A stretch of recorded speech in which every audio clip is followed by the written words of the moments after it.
제목을 같이 한번 하시겠습니다. 시작. 나를 따라오려면, 따라온다는 게 아콜루데오거든요. 따라간다. 마테테스가 뭐냐?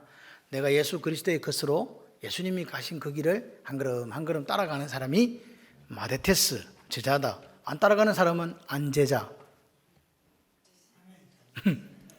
제자 아님, 그 말입니다. 안씨가 아니고 안제자. 자, 그래서 오늘 우리가 보는 것은 8장부터는 5장, 6장, 7장은 주님께서 산상수훈을 통해서 천국은 이런 것입니다 라고 이론을 가르쳐 주셨어요. 8장부터는 그럼 뭐냐? 내가 이론을 했으니까 실습하러 가자. 그래가지고 이제 주님이 지고 오신 하나님 나라 천국을 실제적으로 하나씩 하나씩 보여주는 거예요.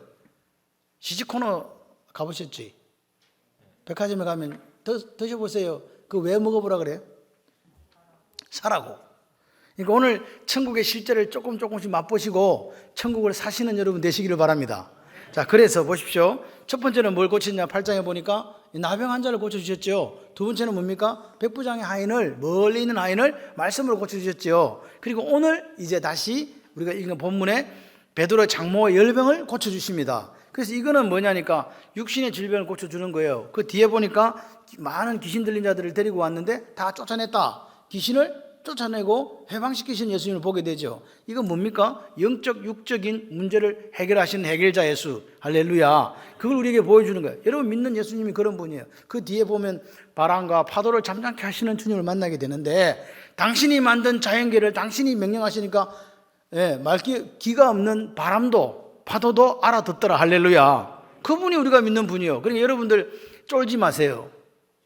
겁내지 마시고 염려하지 마시고 걱정하지 마시고 오늘도 우리의 치료자, 우리의 해결자, 그리고 그걸 믿는 사람들은 따라가게 되어 있어요. 그래서 오늘 제자가 되려면 어떻게 해야 되는가를 조금 이렇게 말씀을 하고 계십니다. 그래서 오늘 주님은 치유사역을 하세요. 무슨 사역?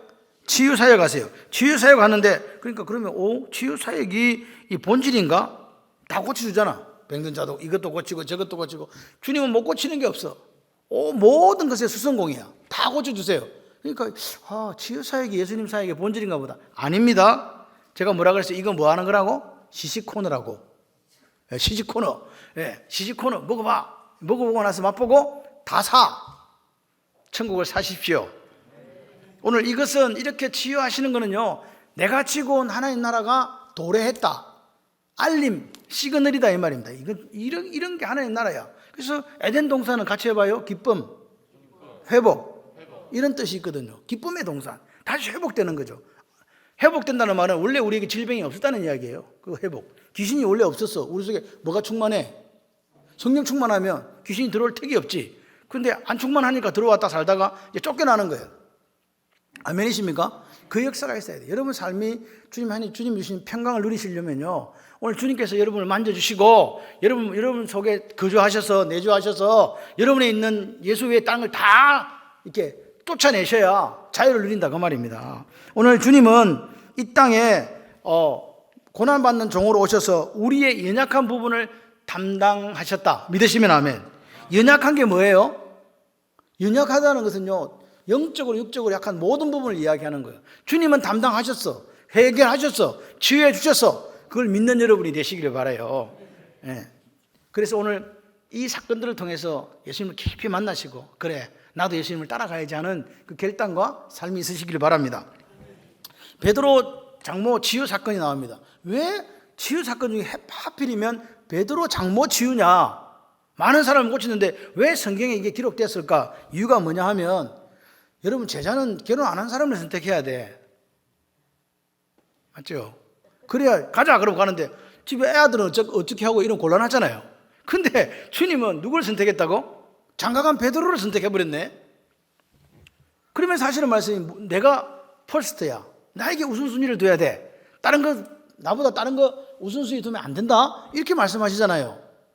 그럼 베드로 입장에서 곤란하잖아. 그러면 이제 따라가야 되니까 모든 것을 버려두고 예수님을 따랐으니 마누라도 끊고 자식도 끊고 부모도 끊고 그렇게 살았다는 말입니까? 아닙니다. 여기서 결혼과 주님의 일이 대립하는 관계가 아니라는 것을 예수님께서 보여주시고자 베드로 장모 고쳤다. 아멘은요, 아, 그렇구나 할 때 아멘 하는 거예요. 그죠? 자, 그래서 베드로는 제자로서의 충실한 삶을 살았지만 가정을 등한히 하지는 않았다. 이걸 우리에게 보여준다 이 말입니다. 여러분, 사도 바울도 독신이 은사라 그랬어요. 혼자 살고 싶냐? 달란트가 있어야 된다. 없으면 결혼해라. 예수님께서 에덴 동산에서 남자가 독차하는 것이 보기에 과히 좋지 않아서 그 잠자는 사이에 갈빗배를 하나 해가지고 누구를? 하와를 만들어 주셨잖아요. 아멘? 그래서 주님의 본뜻은 아내와 합하여 한 몸을 이루는 결혼 생활이 본뜻이에요. 기억하시기를 바랍니다. 그래서 하나님이 이를 빙자해가지고 뭐 가정을 등한시 하거나 애들 그냥 돌보지 않는 이런 거는 다 뭐다? 가짜다 그 말입니다. 가짜다. 자, 그래서 베드로의 가정이 그러면 어디에 있었냐? 가브나움에 있었습니다. 가브나움은요, 갈릴리 바닷가 쪽에 원래 예수님 어디 출신인데 나사렛인데 가브나움으로 이제 오셨어. 왜? 예수님의 인기에 3년 동안 2년차 들어간 인기의 해에는요, 갈릴리 주변으로 사역을 하셨거든요. 그래서 그 거점 도시가 거점 베이스 캠프가 어디냐? 바로 가브나움이었어요. 그죠? 어디 갔다 오면 가브나움으로 오셔요. 그래서 오늘 가브나움에서 이제 사역하신 예수님을 보게 됩니다. 그리고 오늘 14절에 보니까 베드로의 집에 들어가는 것도 베드로가 주님 우리 집에 하루 신방 좀 오세요 했습니까? 예수님이 알아서 가셨습니까? 예수님이 일은 알아서 가신 거예요. 예수님이 그냥 가신 거라니까. 누구 집에? 베드로가 오라 소리도 하는데 가신 거예요. 그래가지고 베드로 집에 갔네? 그러니 누가 아파 지금? 베드로 장모가 아파 열병으로 누워있더라 이 말입니다. 다시 말해서 이런 일들을 보면서 주님의 사역의 범위는 그렇게 넓지 않았다. 갈릴리 22km, 21km 요 호수를 주변으로 했는데 그 당시 약 300여 개의 마을이 있었대요. 거기 돌아다니면서 이제 온 갈릴리가 그래. 그 돌아다니니까 거기 가면 제자들이 고향이 하나 둘 나타나잖아요. 베세다도 있고 어디도 있고 그러니까 가면 다 알아 이제. 그래서 주님이 가셨다. 가족들의 상황을 알 수 있다 이 말입니다. 뭐 주님께서 뭐 저기 누구처럼 바울처럼 뭐 세계 선교를 간 게 아니다 그 말입니다. 자, 그렇게 이해하시면서 봐야 돼요. 가족 상황을 아니까 베드로는 말하는데 주님은 아마 아시고 있을 수 있다는 거죠. 들어갔어. 장모가 있었고 여기 보니까 중한 열병에 열병을 안아 누웠다. 이 열병인데 이게 요즘으로 보면 장티푸스나 말라리아 같은 그런 병 같습니다. 근데 누가 보면 뭐라고 기억했냐? 그 병세가 아주 심각하다. 여러분 심각하다는 말이 무슨 말인지 아시죠? 팔 부러진 사람, 팔 부러져 기부세가 있으면 이쪽이 한 달만 있으면 어떻게 돼요? 애기 팔 된다? 뭔 말인지 이해되시죠? 이렇게 누워 있는 분들은 이렇게 침상에 누워 오래 있으면요 온 몸에 있는 근육이 다 빠져버려요.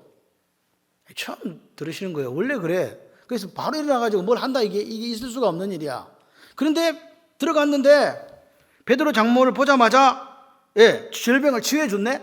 할렐루야. 치유해주셨습니다. 근데 4장 38절에 누가복음에 보게 되면 사람들이 좀 고쳐주세요 이렇게 구했다고 이렇게 나와요. 근데 어떻게 치유했는가 중요해. 예수님께서 어떻게 하셨다? 이거 보니까 그의 손을 만졌다, 터치했다는 말이잖아요.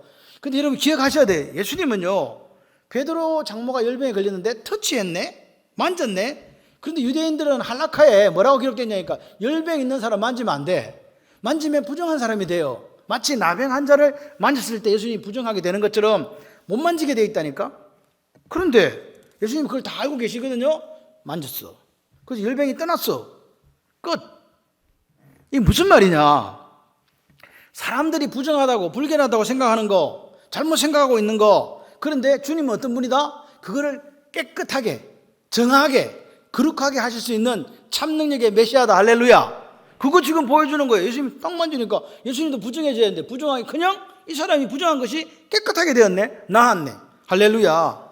그리고 조금 전에 말씀드린 것처럼 그 여인이 지금 중한 열병에 걸려 누워 있었는데 열병이 떠나갔더니 일어나가지고 예수께 뭐 했다? 수종 들더라. 할렐루야. 수종 들었다. 지금 베드로 장모가 나이가 많을까요? 적을까요? 베드로가 원래 예수 믿을 때도 한 40대 정도 됐나 봐요. 장모님도 나이가 많아.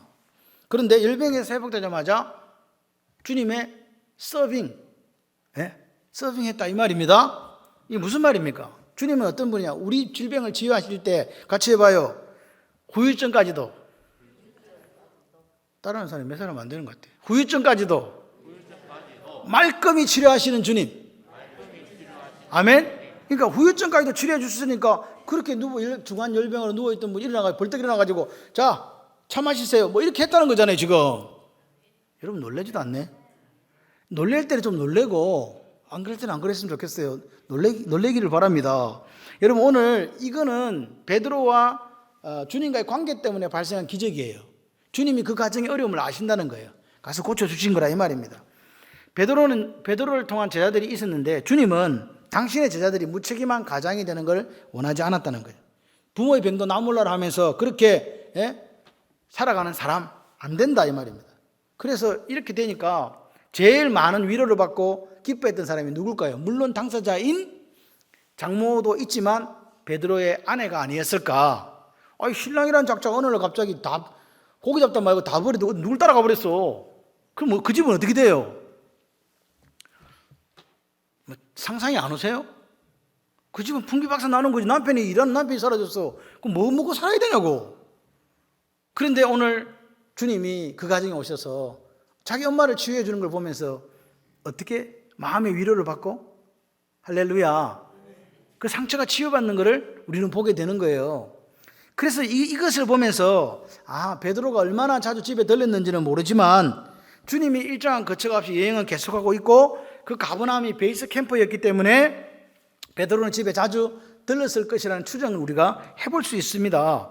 그러니까 베드로는 주님을 따르고 난 뒤에 가정이 배를 곪든지 어려움을 당하니 그렇게 모른 척한 게 아니라 그 가정을 여전히 돌봤다라는 것을 우리가 볼 수 있다.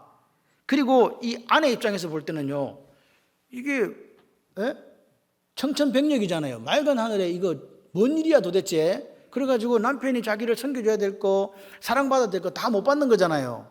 그런 상황이 됐다 이 말입니다. 그렇기 때문에 주님께서 이 베드로의 가정에 뭘 베풀어 주셨다고? 은혜를 베풀어 주셨다고요. 오늘 우리가 신앙생활 할 때 하나님은 우리에게 뭘 원하냐? 같이 해봐요. 건강한 가정생활. 건강한 가정이 되기를 원하시는 거예요. 건강한 가정이 뭔지 아세요? 헬스클럽에 가가지고 몸이 튼튼한 가정이 아닙니다. 그럼 무슨 가정입니까? 거룩한 삼각관계가 잘된, 삼각관계는 불륜일 때 삼각관계. 그거 아님? 삼각관계는 같이 해봐요. 하나님, 나, 가정. 요게 잘 이루어져야 된다 이 말입니다. 하나님과의 관계도 잘 이루어지고 집에 있는 아내와 자녀와의 관계도 잘 이루어지는 이 삼각관계가 잘 돼야 되는 거예요. 한 개만 잘 되면 안 된다. 그거는 불량한 거다, 불량한 거. 하나님 그거 원치 않는다. 오늘 베드로 가정의 어려운 문제를 주님께서 모른 척하지 않았다. 도외시하지 않았다. 치료해 주셨는데 뭘 우리에게 보여준다? 신앙생활 한다는 이유로 가정을 등한시하거나 아이들 양육하는 것을 등한히 하는 것은 정상이다, 비정상이다. 비정상이다. 정상적인 신앙생활을 하시기를 바랍니다. 두 번째 뭐냐?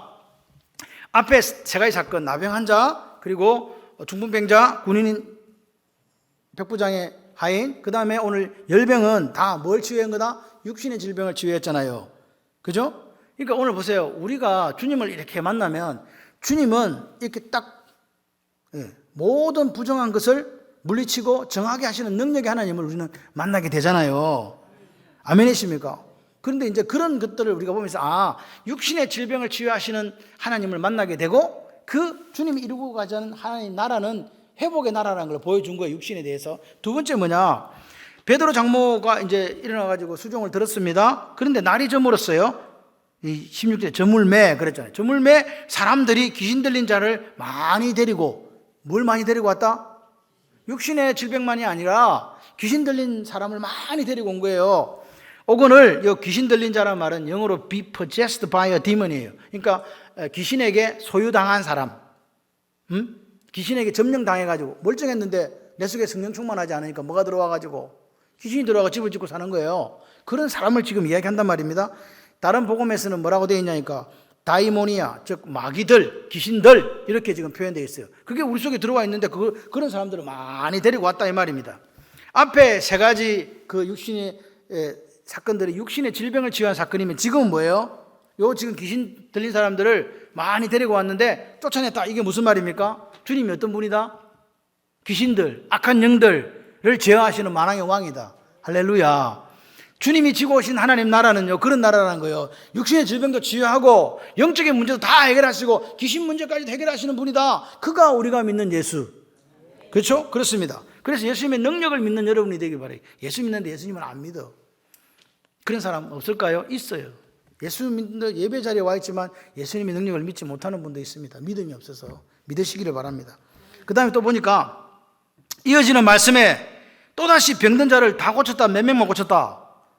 다 고쳤다. 다 고쳤다. 아픈 사람 다 고쳤다. 이런 걸 보면서 우리가 좀 감격을 하셔야 돼요. 아, 주님이 영적인 문제, 육적인 문제 모두 치유해 주실 수 있는 분이고 그걸 치유하려 오신 진정한 메시아다. 그리스도다. 할렐루야. 이게 천국의 실제예요. 실제. 우리 가정에 이런 일이 일어나야 돼요. 귀신이 쫓겨나고 질병이 치유되고 할렐루야. 왜? 우리가 믿는 예수가 그런 하나님이니까 그런 천국을 경험하시기를 바랍니다. 이런 일들을 이제 뭐라고 이야기하냐니까 17절 이는 선지자 이사야를 통하여 하신 말씀에 우리의 연약한 것을 친히 감당하시고 병을 짊어지셨도다 함을 이루려 함이라. 이런 말 없어요. 여기 이사야 53장 4절에 이런 말 없다고요. 그는 우리의 질고를 지고 이렇게까지 우리의 연약한 것 아닙니다. 또 여기 보면 우리의 병을 짊어졌다 했대. 병이 이사야에서는 뭐라고 되어 있습니까? 우리의 슬픔을. 할렐루야. 그러니까 이게 뭐요? 질고를 연약한 것으로 슬픔을 병으로 바꿔서 표현한 거다 그 말입니다. 이해되시죠? 그렇게 주님께서 이 땅에 오셨다. 뭐하러? 우리가 죄를 짓고 원죄를 가지고 타락함으로 말미암아 이 땅에 만연되어 있는 죄악들을 고난받는 종으로 뭐했다? 고쳐주셨다. 치유하셨다. 그분은 아무 죄도 없으시지만 우리의 모든 연약한 것들을 대신 뭐하기 위해서? 담당하기 위해서 오신 거예요. 그러니까 우리 연약하면 누가 가져가 버렸어요? 예수님. 그러니까 오늘 우리는요, 자유를 누리고 감사를 누리고 찬송을 누리고 할렐루야 그렇게 사시기를 바랍니다. 보십시오. 오늘 그 주님 2000년 전에 그 질병 영적인 모든 그 연약함을 담당해 주신 그분이 그럼 지금 나에게는 어떤 분이냐 이 말입니다.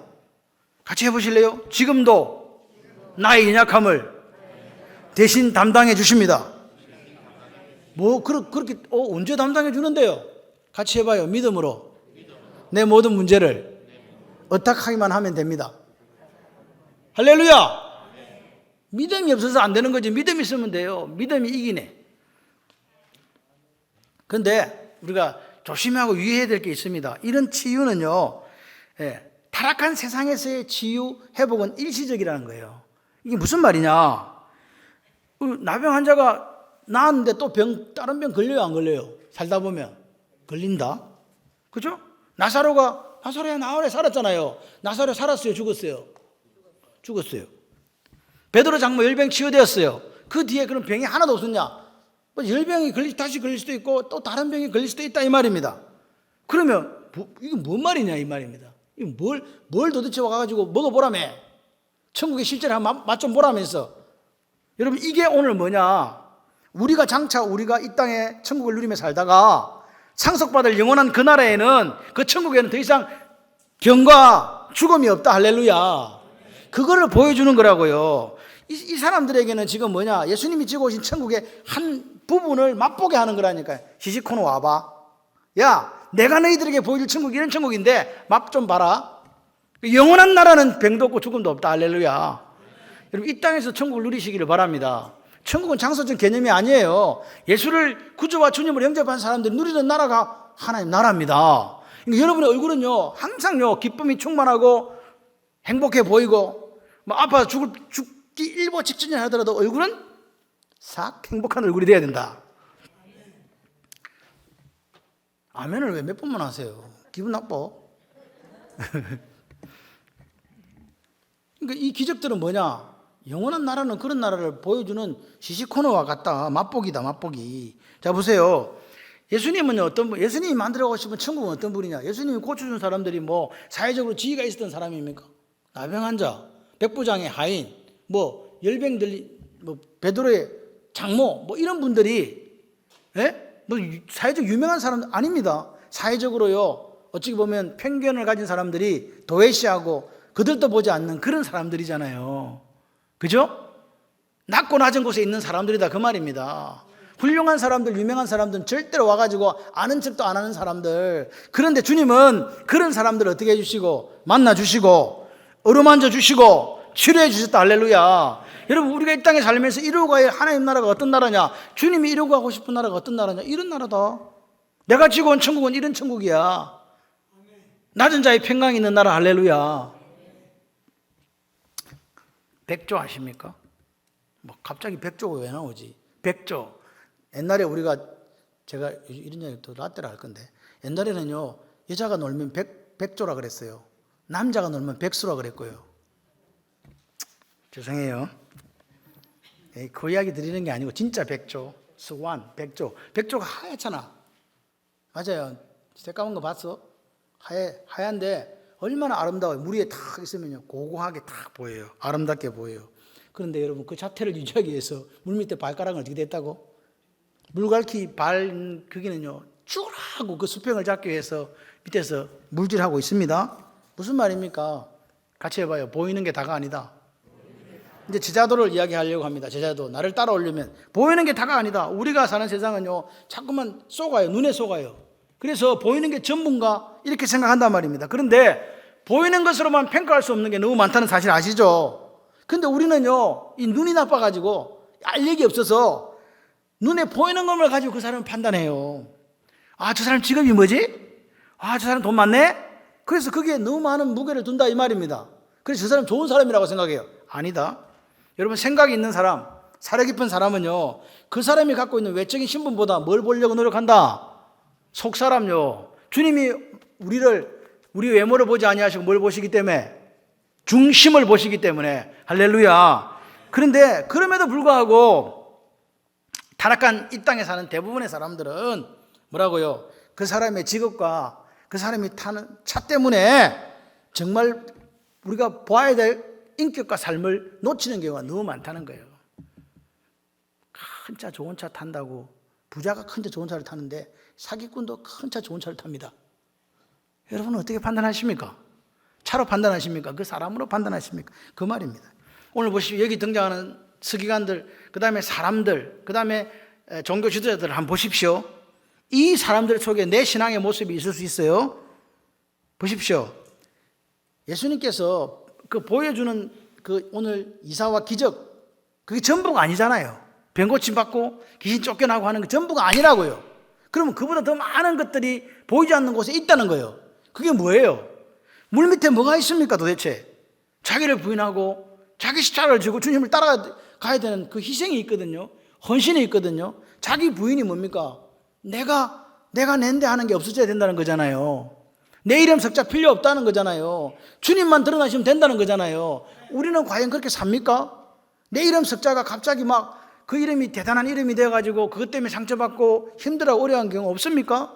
자기 십자가를 지라고 하는데 십자가 지고 있습니까? 십자가 다 던져버리고 편한 게 좋지 무슨 십자가, 편한 예수 믿어야지 라고 혹시 생각하지 않습니까? 그렇다면 우리는 눈에 보이는 것에 집착하고 그것이 전부로 생각하며 살아가는 잘못된 신앙 생활하고 있다 그 말입니다. 베드로 장로를 치유한 지 얼마 시간이 안 지나서 날이 저물었습니다. 그래서 사람들이 막 이렇게 무리가 에워싸는 거예요. 예, 사람들은 왜 도대체 주님을 그 밤에 에워쌌을까요? 무리가 왜 집 앞에 막 난리 이렇게 몰려들었을까요? 하는 걸 보니까 난리거든요. 중풍병자가 낫지, 나병 환자가 낫지, 중환열병에 누워있던 베드로 장로가 벌떡벌떡 일어나지. 여러분, 그런 상황 보러 가고 싶어요? 안 보러 가고 싶어요?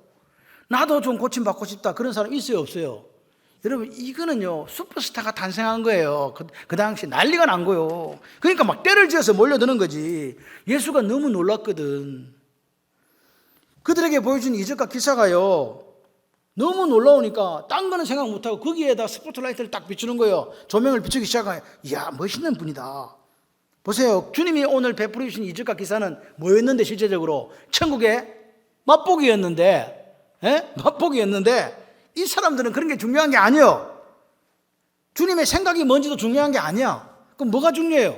보여지는 거 오히려. 그래서 이 사람들이 생각한 거지. 야, 예수가 우리가 이토록 기다렸던, 우리가 그토록 갈구했던, 시구했던 메시아인가 보다 온 거예요. 종교적 기득권을 가진 사람들도 어떻게 했습니까? 큰일 났다. 저 사람이 메시아라면 우리가 가지고 있던 기득권들 다 내놓아야 되지? 우리 자리를 지금 위협하는 저 암적인 존재 저거 제거해야지. 이런 사람들 나타났다는 거예요. 세 번째가 지금 뭐냐? 그렇게 주변에 몰려드는 사람들 중에 나도 예수님의 제자가 되고 싶습니다. 낑가 주세요. 끼워주세요 하는 사람이 나타났다는 거예요. 그게 누구냐? 오늘 서기관입니다. 서기관이라는 사람 여러분 그런 기억하셔야 돼요. 예수님이 그렇게 이사와 기적을 행할 때 서기관만 예수님 보고 저도 제자가 되고 싶어요. 선생님 문화에 들어주세요 했겠습니까? 다른 사람도 있었겠습니까? 다른 사람도 있죠, 당연히. 그렇게 유명한 사람한테 밑에 가갖고 사사받고 싶고, 제자 되고 싶고 그런 사람이 왜 없겠어요? 그런데 성경에는 서기관만을 표현해주고 있습니다. 왜? 서기관이 그런 생각한다는 자체가 놀랐기 때문에 그렇다는 거예요. 이런 일이 생기면 안 되는 거예요. 왜? 서기관이 원래는 뭐 하는 사람입니까? 서기관은 말 그대로 쓰는 사람이요. 필사자라. 고용되어진 돈 주고 글 쓰는 사람이라 이 말입니다. 뭐 계약서 쓸 때 이러 보시오. 써주고 돈 받고. 그 다음에 문서 작성 써주고 돈 받고. 그 다음에 뭐 계산 기록하는 이런 일들을 했던 게 이게 서기관입니다. 이해되시죠? 그런데 이렇게 이제 뭐 이런 서기관의 우두머리는 왕의 자문 역할을 맡거나 뭐 또는 종교적인 임무를 수행하게 했는데 그거는 별로 중요하지 않았어요. 그런데 이 나라가 확 망해가지고 어디로 잡혀갔어? 바벨론으로 잡혀갔다가 포로기가 끝난 이후에 이게 지금 뭐가 없어요? 위에가 아무것도 없잖아요. 사실. 그래서 이 사람들이 포로기 이후에 하나님 말씀을 이게 보존하기 위해서 그걸 갖다가 어떻게 베껴 쓰고 보존하고 해석하는 일을 한 거예요. 서기관들이. 제사장 제도도 없잖아, 사실은. 이 사람들이 막, 그리고 막 하다 보니까 그것을 가르쳐 줄 사람이 없는 거예요. 그래서 이 사람들이 또 원래는 뭐 하는 사람, 고용된 필사자들인데 이제 가르치기 시작했네? 여러분, 가르친다는 말은요, 그들의 권위가 올라간다, 내려간다? 올라가게 되는 거예요. 그래서 올라간 거예요. 그래서 신약시대는 이런 사람들을 뭐라고 불렀냐니까 율법사라고 불렀어요. 뭐? 율법사. 율법사라고 불렀는데 이 율법사들은 뭘 했냐? 서기관들은 뭘 했냐? 율법을 해석하고 그 해석한 율법을 사람들에게 야, 요거 이렇게 지켜야 된다? 적용하고 그리고 그 사람들에게 안 지키면 그거 잘못됐구만 지배하기 시작했다는 거예요. 그래서 결론적으로 이 서기관들의 위치가 어디까지 올라갔냐? 이스라엘 전체를 책임지는 종교회의에 공회에 70명 중에 많은 사람들이 서기관이 들어간 거예요. 무슨 말인지 이해되시죠? 그만큼 이 사람들은 이제 종교의 기득권층이 됐다는 말입니다. 그래서 바리새인과 서기관들이라는 표현이 나오는 거예요. 아무 힘도 없는 것들은 필요 없어. 바리새인과 서기관들이라는 말은 바리새인과 서기관이 동급으로 썼다는 말이에요. 종교적인 지도자들로 썼다는 말입니다. 그런데 이 사람들이 보니까 이제 그들의 기득권을 이제 위협한다. 누가? 예수가. 그래서 대제사장과 제사장들과 서기관과 바리새인들이 모여가지고 예수를 죽이려고 하고 십자가에 못 박은 사람들의 주역이 됐다는 말입니다. 이 사람들이. 그리고 또 뒤에 바울이 3차 전도여행 갈 때까지 따라다니면서 괴롭혔던 사람들이 바로 요 사람들이다. 그런데 여러분 기억하셔야 돼요. 여러분 우리가 이미 누리고 있고 이미 생각했던 것들을 바꾼다, 체인지한다는 게 쉽습니까? 어렵습니까? 어렵습니다. 우리가 습관 하나 바꾸는 것도요 너무 어렵습니다. 저는 양말을 이쁘게 이렇게 신는 사람이에요. 벗을 때도 이쁘게 벗어요. 신은 그대로 벗어주거든요. 뭔 말인지 뒤집어 벗어주지는 않습니다. 신은 그대로 벗어주는데 하루는 저희 집에 1인자께서 말씀하시더라고요. 끝다리를 펴라. 세탁기에 들어가면 그 부분이 때가 안 진다. 그 몰린대요. 뭔 말인지 나 잘 몰라. 그래, 네, 마님. 그래, 그다음부터는 이제 풀어요. 이렇게 딱 풀어가지고, 예, 딱. 뭐 하려다가 이런 이야기 했어. 내 습관이 바꾸기가 이렇게 힘들어요. 예. 안 바뀌어. 생각도 안 바뀌고. 이게 오늘 우리가 해야 될 일이에요. 바꿔야 된다. 아멘? 그래서 오늘 서기관을 아마 대표주자로 내세운 것 같아요. 왜? 절대로 바뀔 수 없는 사람이 와가지고 예수님 보고 뭐라고 했다고요? 제자로 삼아주세요. 따라가겠습니다. 했다는 말이잖아요. 여러분 예수님 제자가 되는 자격이 있습니까? 제한이 있습니까? 강도, 장기, 도둑, 뭐 인생 막장 있는 사람들 상관없지 않습니까? 거꾸로 이야기한다면 돈 있는 사람들, 학자, 교수 상관이 있습니까? 없습니까? 아무 문제가 없잖아요. 그들의 가진 신분이 예수님의 제자가 되는데 하등의 제약사항이 되지 않는다. 맞지요? 그냥 우리가 누구든지 예수님께 나와가지고 저는 예수님 따라가고 싶어요. 그래서 하늘나라의 시민권자로 바뀌고 거듭난 자로 살아가면 되는 거 아닙니까? 그러니까 서기관이 온 거는 아무 문제가 없어요. 그런데 서기관이 왔다 이걸 갖고 왜 적어놨는가? 대단한 결심이라고요. 왜? 자기가 갖고 있는 게 너무 많아. 누리고 있는 게 너무 많단 말입니다. 그걸 내려놓고 제자가 되겠다고 하니까, 예? 이 서기관의 신분으로 제자를 따라온다는 말 자체가 그 사회에서 용납이 안 되는 이야기다. 예수님은 라피 학교도 안 나왔어. 유명한 사람도 아니야. 가간다고 사회적 지위가 보장되는 것도 아닌데 이 사람이 지금 따라오겠다고 하는 거예요. 19절에 보세요. 선생님, 어디로 가든지 제가 따라가겠습니다. 얼마나 멋져요. 여러분 그런 말 해봐. 같이 해봐요. 예수님을 제가 따라가겠습니다.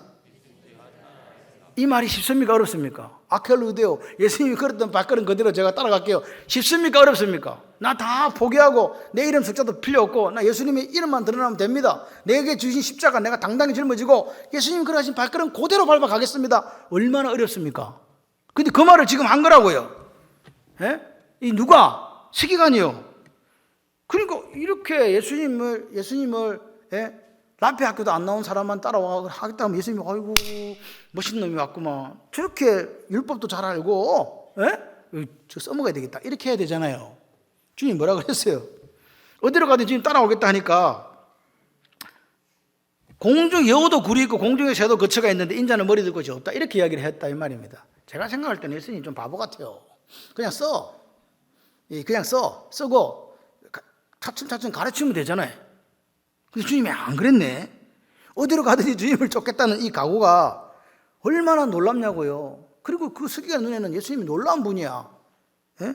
내 평생을 바쳐가지고 따라가도 되겠어 라고 하니까 자기가 내려놨잖아요. 근데 그가 본 게 다 뭐였다? 눈에 보이는 수면 위의 아름다운 백조의 모습 같은 그 모습이었다는 거예요. 실제적으로 봐야 될 밑에 빙산의 일각이라 요 부분만 보고 밑에 전체를 못 봤단 말입니다. 그 밑에는 어떤 게 있는데 예수님은 십자가 길을 가셔야 되고 그분이 우리의 모든 죄를 짊어진 하나님의 어린 양이라는 거 몰랐다는 거 아닙니까? 그리고 그 사람은 첫 번째로 뭐냐? 내가 예수를 구주와 주님을 영접한 게 아니었어요. 그럼 왜 이런 말을 했을까요? 다른 랍비들처럼 유명한 랍비 문화생으로 들어가면 잘 지도해 주거든요. 제 말 이해되세요? 구주와 주님을 영접한 게 아니에요. 그냥 좋은 랍비들을 찾아가서 문화생이 되면 잘해준 것처럼 나도 그리스도 예수의 문화생이 되겠다 그 말입니다. 그죠? 여러분 보십시오. 오늘 우리가 신앙생활 착각하는 게 있습니다. 알려진 거는 옳은 거다. 검증된 거다 생각이에요. 알려졌다고 옳고 검증된 거 아닙니다. 큰 것이 옳다는 생각, 큰 것이 옳은 것도 아닙니다. 눈에 보이는 화려함, 눈에 보이는 이적과 기사들이 진리라는 생각도 잘못된 거라고요. 그죠? 주님이 뭐라고 이야기합니까? 수면 아래에 있는 거 봤나 너? 눈에 보이는 게 전부가 아니다. 제자로 거부한 거 아닙니다. 네 제자로 합당하지 않다 이런 말씀한 게 아니고 다만 수면 위의 모습 이적과 기사를 행하시는 그분을 보면서 따라오려고 하는 거기에 대해서 너 내가 걸어가는 십자가 길, 고난의 길 이해했냐? 그거 지금 이해하라고 말씀하시는 거예요. 인자는 머리 둘 곳이 없다고요. 이렇게 흥분하고 들떠가지고 이적과 기사를 보면서 따라오는 이 사람에게 찬물을 왜 끼얹는 같은 이 말씀을 인자는 머리 둘 곳이 없다고 이야기했냐고요. 여기 보세요. 여우도 굴이 공중에서도 거처가 있는데 그거는 이걸 알아야 눈에 보이는 것보다 보이지 않는 밑에 게 더 많고 그 길이 십자가의 길이고 자기를 부인하고 자기 주님 그런 길을 따라가는 길이라는 것을 알아야 계속 따라올 수 있을 거 아니에요. 그래서 잘못된 헌신을 다지면 안 되기 때문에 주님이 나는 머리 둘 곳이 없다라고 말씀을 하신 거라고요. 이해되시면 아멘. 누가복음 14장 25, 35절에 망대 이야기와 전쟁 이야기가 나옵니다. 망대를 지어야 되는데 예산해 보니까 내 돈이 모자래. 그럼 지어요 안 지어요? 안 짓지. 전쟁을 하려고 하는데 우리는 10,000명이 저 10만 명이네. 전쟁해요 화친해요? 화친하지. 무슨 말입니까? 계산 똑바로 해라 그 말입니다. 여러분 예수님 따라가기로 하셨지요? 계산하고 오셨어요? 여러분 오늘 계산하는 게 얼마나 중요한가. 제자로서 치러야 될 값에 대해서 우리가 인정하고 아멘 했으면요 뒤도 안 돌아보고 그냥 따라가는 거예요. 아멘이십니까? 수면의 모습에 우리가 현혹되어 가지고 내가 치러야 될 제자로서의 값을 계산 안 해보고 따라간다. 이 얼마나 어리석은가. 서기관 다시 한번 생각해 보지 그 말입니다. 43절 우리가 읽지는 않았지만 이렇게 얘기합니다. 제자의 삶에 대해서 이와 같이 너희 중에 누구라도 자기 모든 소유를 버리지 아니하면 능히 내 제자가 되지 못하리라. 여러분 오늘 우리가 소금이라는 건 좋은 거잖아요. 소금이 소금 되려면 어떻게 돼요? 짠맛이 있어야 되지. 제자라는 건 뭐냐? 내가 예수님의 아콜루데오 따라가는 사람, 마데테에서 제자로서 내가 치러야 될 값을 바르게 이해하는 사람이 제자입니다.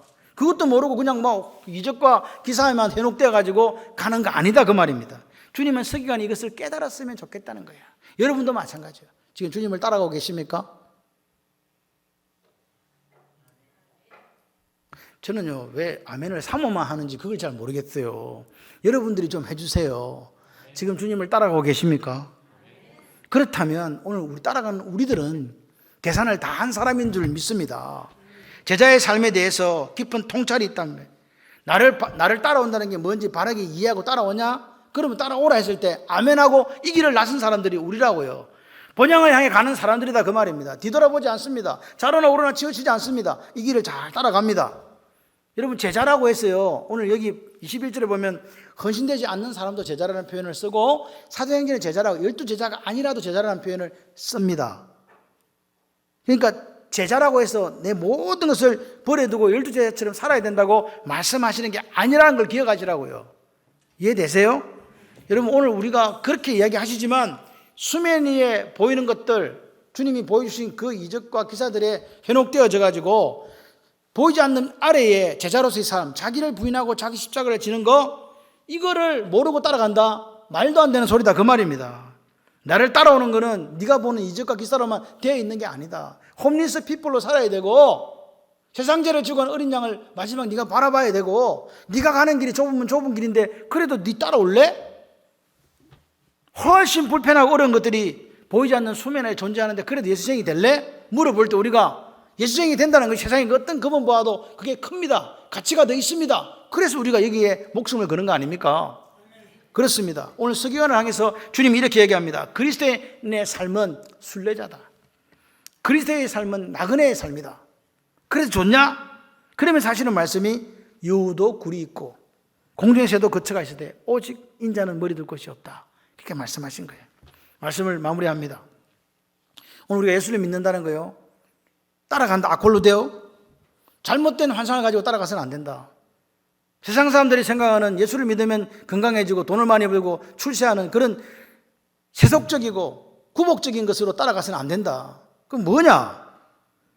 복음이 뭔가를 제대로 알자. 그 복음이 뭡니까?